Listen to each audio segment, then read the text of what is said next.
Welcome to the Successful Real Estate Broker Podcast, where we learn about some success stories and some not so successful stories. But either way, we learn. Each episode, we talk with successful real estate agents and vendors about things they have done to make them successful and some things they did that you might want to avoid. Join us for each episode of the Successful Real Estate Broker Podcast with your host, Preston Sandlin.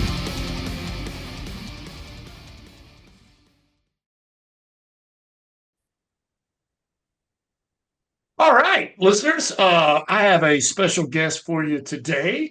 Friend of mine, this is actually our second interview situation, Veronica Diquez. Did I get it right? You got it right. Yeah. Well, Veronica, give us a little background. Tell us a little bit about you, who you are, where you're from, how you got into real estate. Yeah. So my name is Veronica Diquez. The reason why that sounds so weird is because it is very Latin. It's actually from Spain, I think, the last name. But I started in real estate about 5 years ago. Before that, I've always had an entrepreneurial spirit. So I was running an interpreting and translating business, and then COVID hit and everything shut down.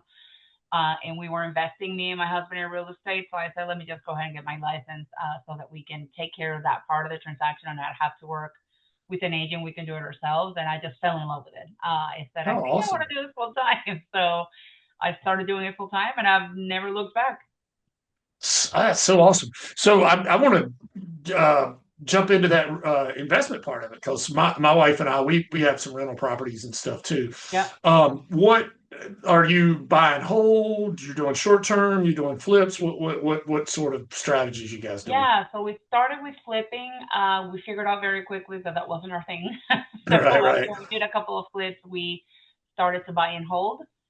So right now we have two different type of properties. We have a short-term rental in Florida that is very seasonal, so that we can use the house as well and go to the beach. And we buy and hold. We look for different types of properties. We recently acquired a small trailer park. Oh, wow. 5 trailers. Yeah. So those are good cash flow. Those are good, but it was a little bit messed up. The previous owners did not take care of it. So we are fixing it and making it a lot more profitable that way. So that's what we're working on right now, but love it.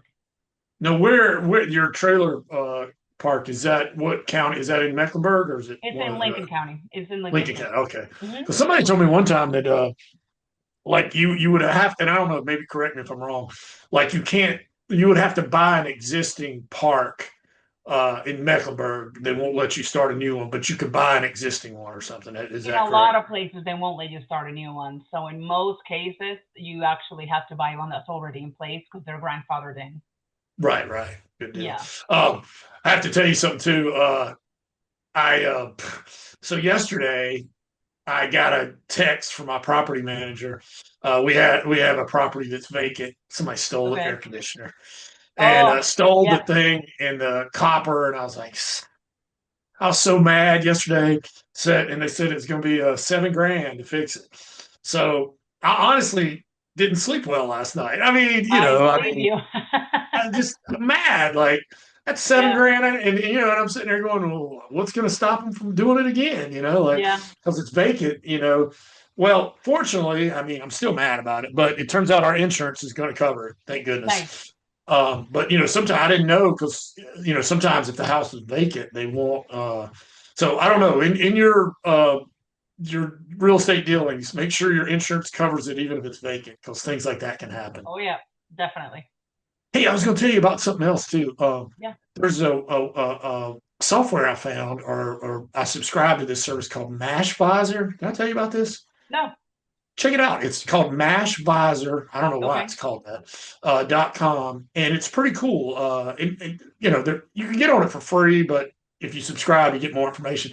But basically, it'll just pull up in any given area. You put the boundaries, whatever, everything that's for sale, and what they think it would get rental, long term, short term. Yeah, and it's just pulling from aggregate, in the area. Is it a little bit off? Probably, but it gives you a good, but I mean, you can quickly evaluate. I mean, you can do all these calculations yourself, Yeah. but for it to, just all the properties for sale in this 50-mile radius, cash on cash, you can compare properties pretty quick. But That's awesome. anyway, check it out, Mashvisor. Yeah. Anyway, it's your interview, but I've been talking the whole time. Sorry. I've been talking. All right, so you got into investing, and then you decided to get into real estate yourself. Did Yeah. you go to real estate school around here? Where'd you go? Yeah, so it was COVID world, so I did everything online. Okay. And I did it in South Carolina first, and then I did because at that time when you got your license in South Carolina, you would get a temporary one in North Carolina right away, and then you have to complete certain hours of class or whatever to finish up the North Carolina one. So I started with both licenses right off the bat. But yeah, I did the school online. Everything was online during that time. Yeah. So I was able to do that. I don't know. Since nobody was working, I was able to do it fairly quickly. And then I took the test. Sure. I failed the national test. I passed. The local one, I failed the first try by one question. Oh my goodness. I was so mad because I changed a couple of my answers. Never do that. Just go with the first one. And Right. I retook it as soon as I could, and I passed it the second time. So don't be Oh, discouraged awesome. if you don't pass it the first time. I have a real estate license, and I remember way back when I took it.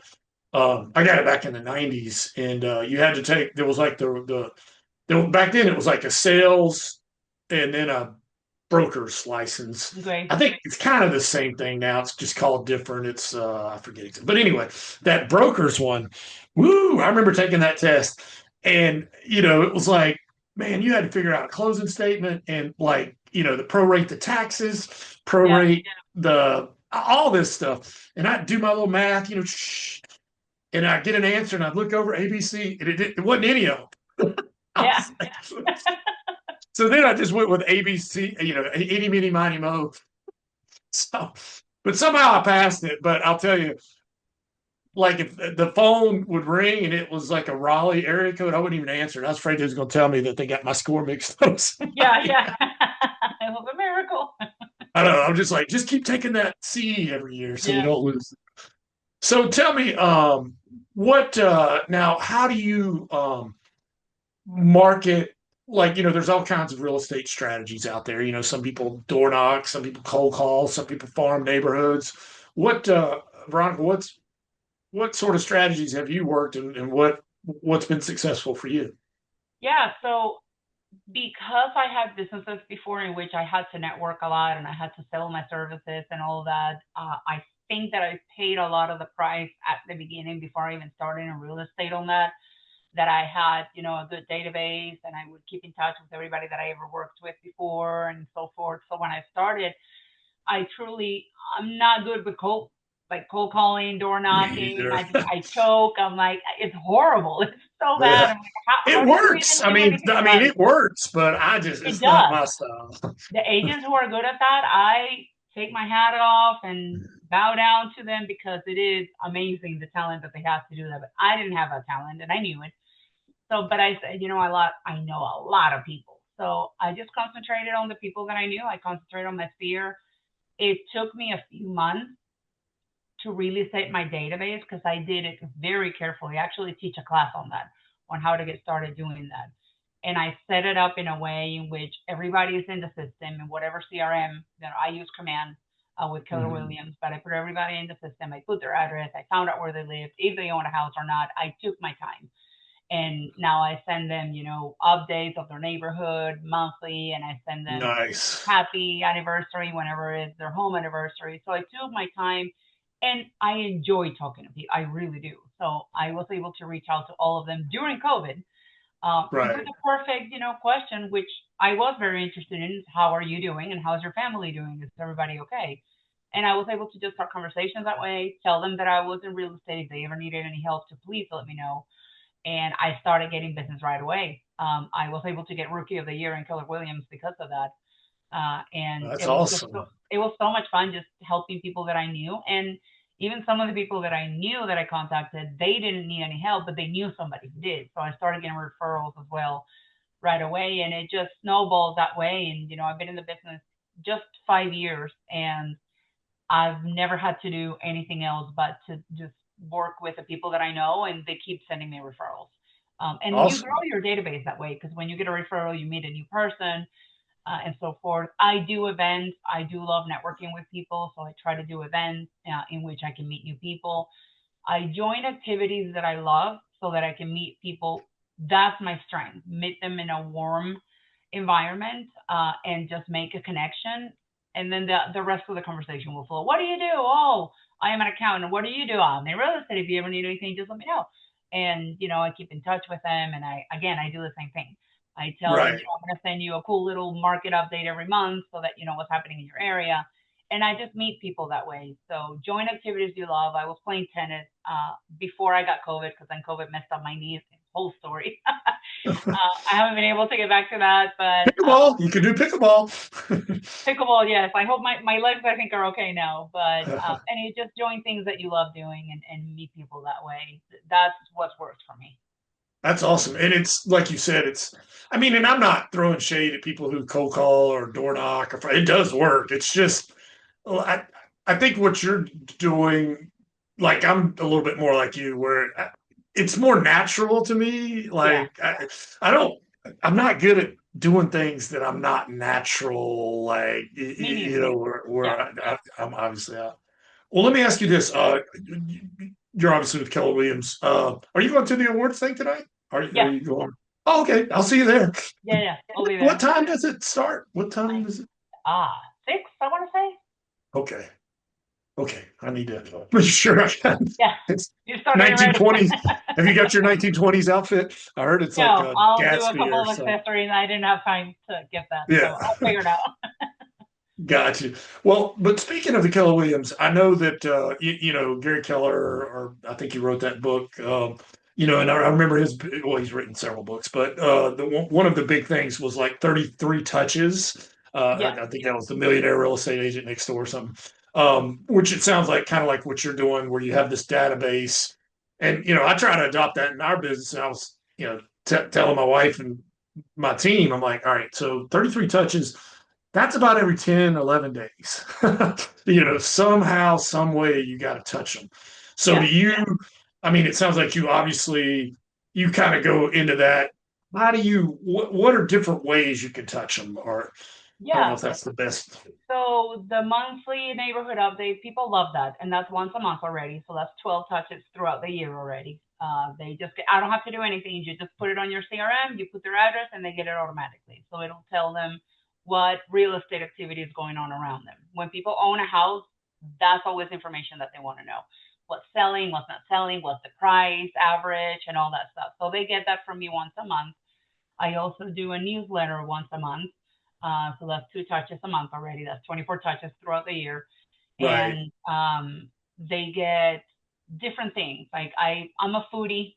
I love food and I love wine. So I go to different places. I do a review. So I share my favorite places with them. I work with a lot of local vendors because I want to promote local businesses. So I'll give them a discount. Like this month, we're doing 10% off your first cleaning with a really good friend of mine who has a cleaning company, for example. So I'll send them that information. I try to send them something that's useful or educational. I don't want to just bombard somebody's email with just, random information. I give them a market update for the entire area of Charlotte and just news about Charlotte, like, the 10 restaurants that are opening or developments that are happening or changes that we have within our city. I always contact them whenever it's their birthday. I send them a video message on on their birthdays, and you're probably gonna get one if you are on my Facebook. And I send them a happy anniversary text, even if I didn't help them buy the house. It doesn't matter. It's something they should celebrate, right? It's been however many years that you bought your house, and I give them a little range of what their house is probably worth after on their home anniversary, so that they have an idea. It's good to know what your asset is doing, right? You want to know how your asset Oh, is 100%. performing. So that's the useful information that I give them. Whenever I do an event, like I do pictures with Santa and the Grinch or the Green Guy every year. So that'll be a touch because I invite everybody personally. I'll send them a personal text. I'll send them an email saying, hey, we're going to have Santa. If your kids want to come, or your dog, always dogs, or Oh invite. yeah. You want to meet Santa, come over, and just things like that. And sometimes, honestly, I just reach out to people to ask them how they're doing. If something happens, like with the snowstorm, I sent a message to everybody that I knew with really good information on how to prevent any damage on your home because of the snowstorm, how to take care of things, how to make sure your pipes don't freeze, things like that. So it's, again, I try to be either educational or Giving value. or to invite them to something fun.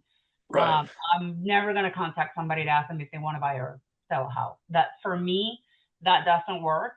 Because if somebody would ask me that, I would be a little annoyed. I'd be like, "Did I tell you I wanted to buy or sell a Yeah. house?" No, I didn't. Commission breath. Commission breath. Yeah. So I just, I reach out to them. I just want to be their point of contact and the expert that they think about when they think anything related to real estate. Top I of want mind. them to say, "Hey, Veronica, real estate, call Veronica. She's amazing. She always is giving us all this information. Just contact her." And that's how I keep getting referrals over and over again from my database. Even if Right. your clients, even if your database is not ready to do something right now, they will refer you if you keep doing this. So that's what I've done. 100%. And I'm glad you said that. I was going to say that to all the people listening. If you really listen to what Veronica's saying, she's saying have all these touches, but don't be salesy. Just be friendly and be interested. Yeah. I mean, it sounds to me like, yes, obviously you're doing this and you sell real estate, and yes, you have to make a living, but it sounds like you really actually do like the people and enjoy talking to them. I It's do. not just for it's not for the eventual sale or whatever, but you do care about them. I mean, that comes through in what you're saying to me here. Yep. Well, It just comes naturally. Yep. yeah.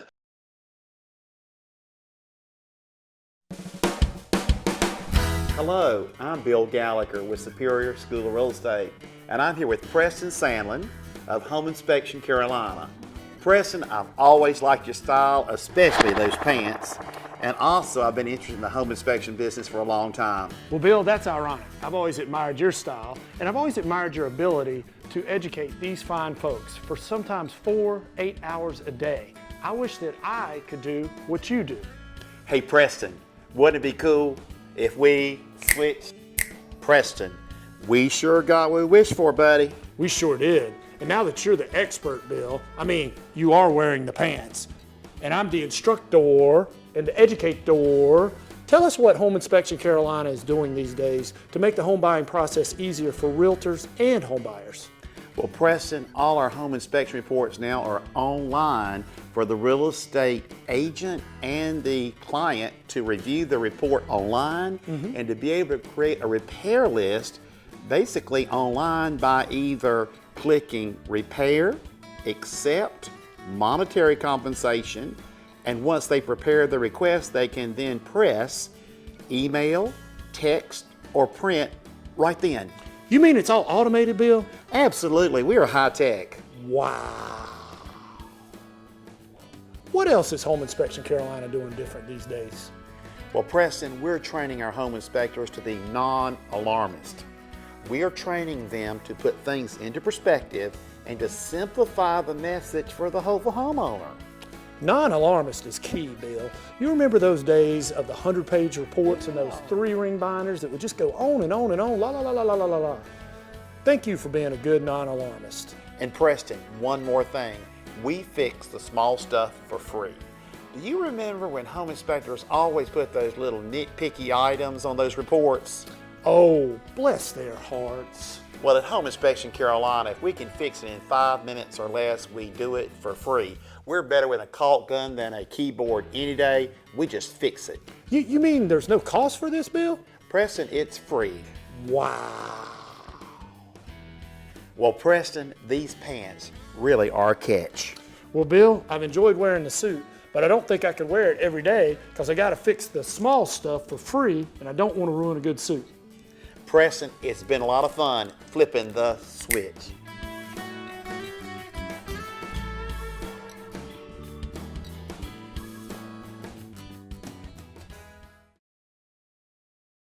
Well, on that note, Veronica, and man, you got in at an interesting time during COVID. Oh, yeah. So you've seen the crazy, Oh, like, yeah. because I'm like old dude. Walk to school 5 miles in the snow.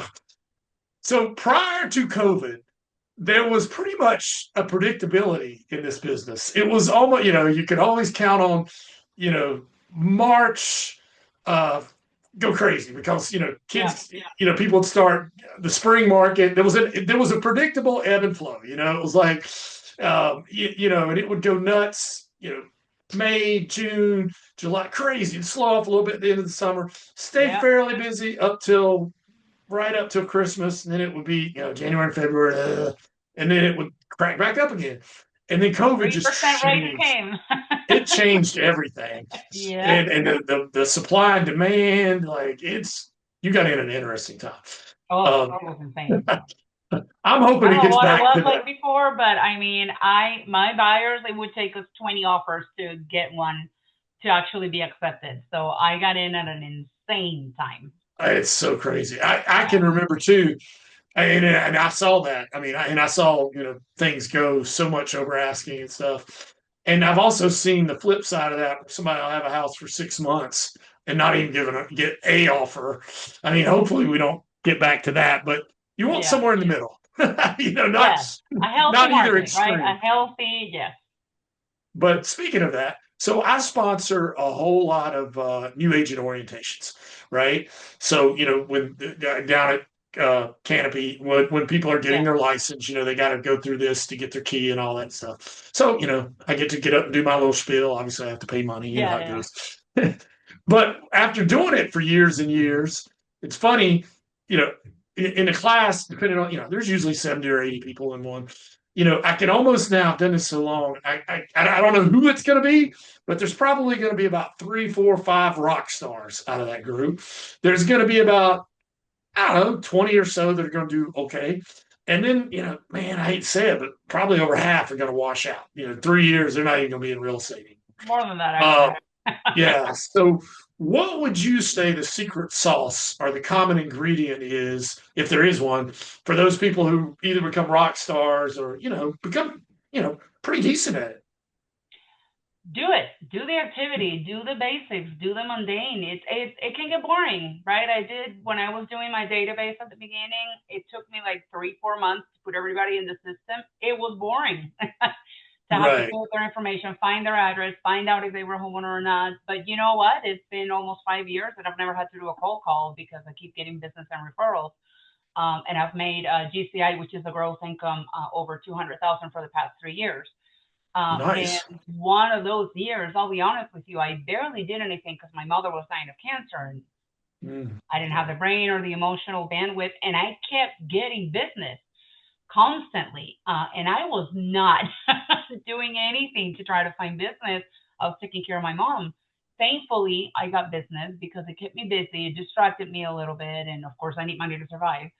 But I was truly shocked that year when all of the work that I had put in, the mundane and the boring stuff that I did for 2 years, that year that I had to take care of my mom, it just kept coming in, and this is insane. This is truly insane. So when you plant the seeds, you got to plant the seeds in order to, and plant them all the time. You don't stop planting your seeds, right? Right. So I keep taking care of my database. It's not, you can't just contact somebody and say, hey, I'm in real estate. If you ever need anything, let me know. And then forget about them for years. Because they are going to forget about you when they need somebody 1-2 years after you told them that you were in real estate. So you have to be very purposeful. And it can get boring. I don't like routines. I'm ADHD. I am squirrel, and I change what I'm doing 25 times in 1 minute.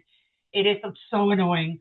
But it's also the personality that has helped me get here. But I have to remind myself all the time, go back to the basics. You're trying to do all these new things, and no. Yes, apply certain things, find what works in your business, but always do the basics. Don't ever forget about the basics. That's something I have to fight with myself all the time. No, I'm like that too. Forget, yes, don't, because when I do, and I try all the shiny objects, then my business goes down immediately.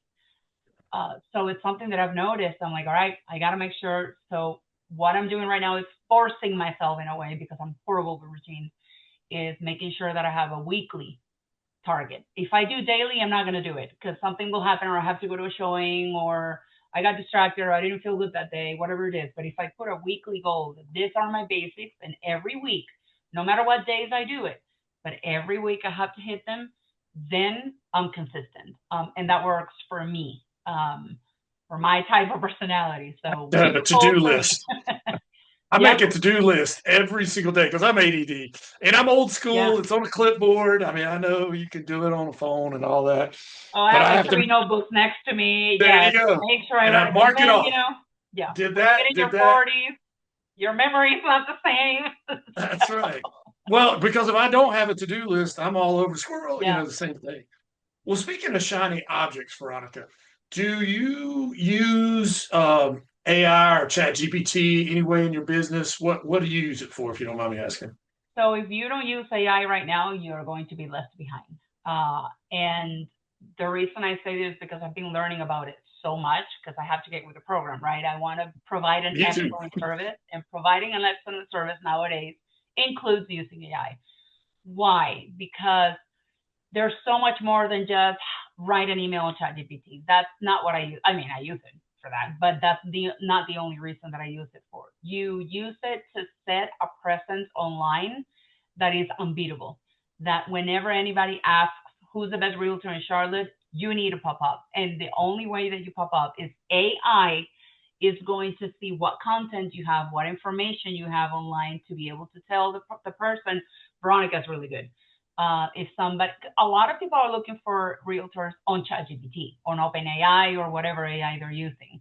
And if it doesn't capture your information as high quality information, then you're going to be missing out on a lot. So I've been taking a lot of classes. I still have a lot to learn, but I've been taking, I think my virtual assistant is going insane Oh, with everything that I'm same. having her learn. But I am using OpenAI, which is ChatGPT. I'm using Claude. I'm using Gemini because they're very good for different things. And Sure. again, the same thing that I did with my database. To set it up takes a very long time. It can be very boring. It can be very overwhelming because you're learning a lot of things. But once we set up a process with AI, it's like having another employee. It's insane.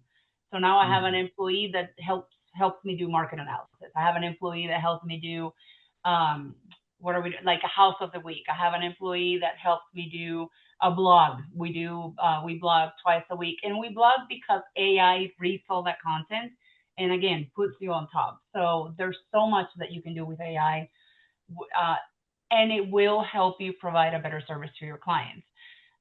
Because you can do marketing of the houses that you're selling with AI, and it can reach a whole different level. The more views you have on your marketing, the more interest you get on the houses that you're selling, the more showings you get, the faster you're going to sell it. It's just, there's so much that goes into it. The more valuable information you can provide to your clients. So I am starting to farm. I started a few months ago, the area where I live in. And AI has been insanely helpful in helping me with the design, with the information to provide. I don't send, so there's two sides to the postcard. One is going to be very interesting, fun, what's happening in this area, what events can you go to, what concerts are happening, tips about what to do to take care of your house, things like that. So I want to be very fun and give them information that they're going to enjoy on the community. And then on the other side, I will give them the market analysis for that zip code only. That's all AI is helping me create all of that. If I were to create it by myself, it would take me a week to create it. With AI, Oh it yeah, takes me a it's couple of hours. crazy. Yeah, it's crazy. Just a couple of hours. So now I have an employee, so it's like having 10 employees under your Without having to do W-9s. Exactly. And if you learn how to use it, I just learned this from a class. You save that setting or that employee, you call it your minion. I call it my minions. So I have my minions for different kind of things, like a relocation calculator. I have a lot of clients who are relocating to Charlotte, and I have a calculator, and I put what zip code they're moving from and what zip code they want to move into Charlotte. And it gives them a full analysis of cost of living there, cost of living here, the average salary there, average salary cool. here. It's insane. That's smart. That's smart. You alluded to something early when you were answering the question, which I think you're dead on there. Where people are looking for realtors, home inspectors, or plumbers, whatever, on ChatGPT now, where it used to be Google, right? How do you rank top on Google? And I've had this discussion with my team. I'm like, I think that's dying. I think now people are asking, ChatGPT, Claude, Gemini, whatever the thing is, who's the best realtor in Charlotte or who's the best. So now that's sort of a different optimization, because that was my question to them. I was like, how do we optimize for this? Because in the old days, for Google, it was like, you had to have backlinks and you had to have authority. And a lot of it's kind of the same, but would you agree now that it's like, I don't think people Google, I think Google, the term Google, or I Googled some generations still do, but not all. Yeah, exactly. That's going to be like, my parents driving a Cadillac. Yeah, exactly. Yeah. All right. Well, you got to get the program. Yeah. Oh, 100%. And you're right. I mean, I'm in my 50s. I'm an older guy, I mean, I get used to something, but if you don't, you're going to get left behind, because like you said, that thing can do so much. If your competitors it's leveraging your time, among other things, and your resources. All right. Lightning round, because I know you're busy. We'll do this, and I have one last question after this. So what I'm going to do, Veronica, is I'm going to give you two things, and you choose between one of the two. Okay? Okay. Christmas Vacation or Elf, the movie? Christmas Vacation. Facebook or Instagram? Instagram. iOS or Android? Definitely iOS. iOS. I'm Android, but my whole family's. Animal House or Caddyshack? I don't know if you're a fan of Say it again? Animal House, the movie Animal House, or Caddyshack? You know what? I am too late. I don't know, because I can't think of any of them. Well, I tell you what, put that on your list to go rent Animal House and Caddyshack, because they're both great movies. Yeah. Okay. I'll go with Animal House just because it says animal. All right. Well, if you liked Christmas Vacation, you'd like both of those movies. Okay. Celebrity crush. It could be when you were younger or something. Who's that? Henry Cavill. Okay, cool. Dog or cat? Dog, 100%. Netflix or YouTube? Netflix. Phone call or text? Text. Text. Me too, because it gives me time to respond. Oh my gosh, text. It doesn't demand your immediate, Yeah. Cardio or weights? Cardio. Big party or small gathering? Big party. Your socials. Beach or mountains? Beach. What kind of question is that? Yeah. Football or basketball? Football. What's worse to have to do, laundry or dishes? Dishes. Tennis shoes or flip-flops? Depending on where I am. Flip-flop, beach. Okay. What's most important, intelligence or sense of humor? That's kind of a tough one. Sense of humor. Yeah, I might go with that too, because intelligence is important, but man, sense of humor, man, can get you through some tough times, I think. Exactly. Hot coffee or iced coffee? Hot coffee.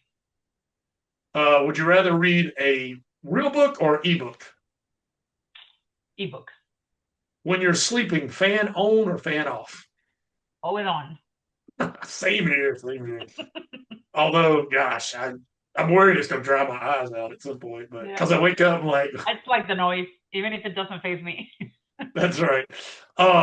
Last lightning round question, and then I'll have one final question altogether. Toilet paper, over or under? In other words, like the beard or mullet? Never a mullet, always a beard.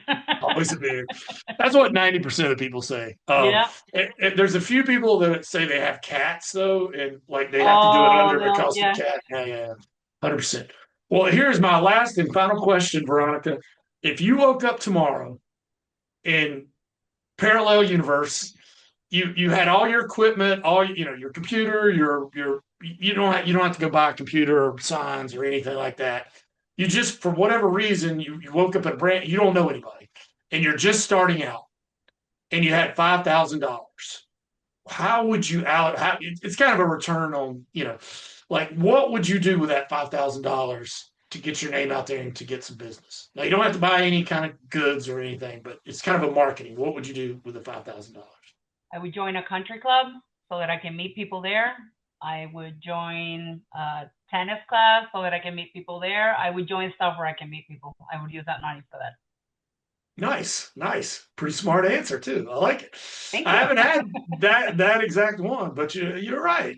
And I didn't realize it for the longest time, like country clubs and stuff, like, grow up, because I grew up poor, and country club, that was always like where the snooty We didn't people. even have I was that, like, yeah. I was like, I'm never gonna be like that. And it didn't dawn on me till later when I got in business. I was like, I don't think you join the country club. There's more to it. It's business. Yeah. It's business. 100%. It's you meet other people, and I believe in reciprocity too. The more people I can send business to, like if you know a bunch of people, like you're a connector, somebody who needs lawn service. Hey, I can connect them to this guy. Make sure Veronica told you. And then, person needs whatever, car service. Yep. Tell them Veronica told you. So then as soon as somebody needs a realtor, goes to that car person or whoever, who are they going to say? Yeah, exactly. That's the way it is. So yeah, I would spend that money in places where I can meet people. 100%. Well, Veronica, thank you so much for everybody who's listening. We want to get you some love because you've shared some nuggets. If people, well, first of all, let's follow all the, the various channels. Tell us all the various channels where you can be found on social media and what's your handles. You can Google me on ChatGPT. Okay. No, I'm kidding. Well, I mean, you can, but if you search Veronica's Homes Charlotte, you're going to find me. Okay. It's almost the same on username on every social media platform. So if you go to Instagram, the Veronica's Homes. If you go to Facebook, you'll find me by Veronica's Homes or Veronica Diquez. TikTok, the same thing. And YouTube, Veronica's Homes, I have a channel. I actually have a TV show in which you were just showcased, and we aired the episode. Yeah, tell us the name of the TV show. So it's Home Story by Veronica.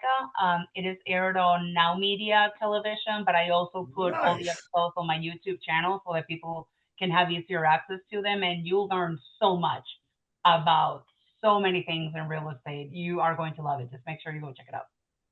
Well, go check it out. Go like it, comment, help her out. I think it helps with the algorithm. The more people like and comment. If someone wanted to get in touch with you, is there an email or something they could email you? Like they want to find out more about you or learn something from you or something? What would be? Yep. If you text me, that's the easiest way, 561-809-1769. If you'd rather send me an email, it's Veronica's Homes, with that little S, Veronica's Homes @kw.com. Okay. And they can probably message you through some of your channels. Absolutely. And stuff, right? Any one of them. I'll get the message. Okay. Well, Veronica, thank you so much. I will see you later this evening because of the awards thing. Curious to see what 1920s outfits you come up with. Oh my gosh, that's gonna be funny. And if you go to the Care Williams Instagram page, there's a voting right now for some awards. I was nominated to one that will bring the most fun to the party or something like that. Vote. Okay, so where do I go? Just tell me again. Instagram on their stories, I think, on Keller Williams South Park page. Okay, well, you got my vote. Thank you. All right, Veronica. Well, thank you so much, and I'll catch you on the flip side. You've been listening to the Successful Real Estate Broker Podcast with your host, Preston Sandlin. Join us on the next episode where we'll be talking to a successful agent or vendor about the right things to do and the wrong things you should avoid. Join us on the next episode of the Successful Real Estate Broker Podcast.